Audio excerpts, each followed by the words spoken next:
Now, let's look at how the Court of Appeals looked at this case.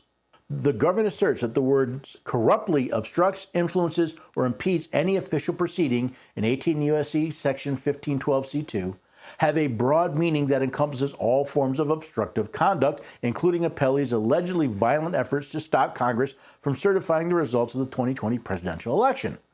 Thus, the government contends the district court erred when it adopted an unduly narrow interpretation of section 1512c2 that limits the statute's application to obstructive conduct with respects to a document, record, or other object.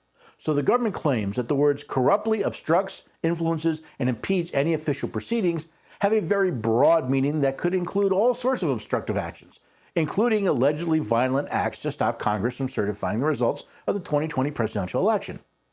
I have to point out something that, while not directly related to this case, is something every American ought to know.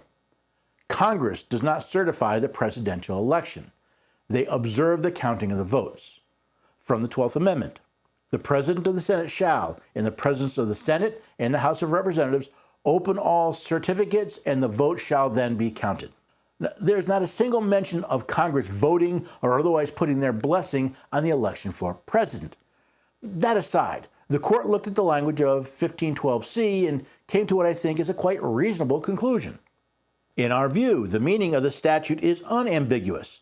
Subsection C1 contains a specific prohibition against corruptly tampering with a record, document, or other object to impair or prevent its use in an official proceeding, while subsection C2 prescribes corrupt conduct that otherwise obstructs, influences, or impedes any official proceeding or attempts to do so. Under the most natural reading of the statute, section 1512c2 applies to all forms of corrupt obstruction of an official proceeding other than the conduct that is already covered by section 1512c1.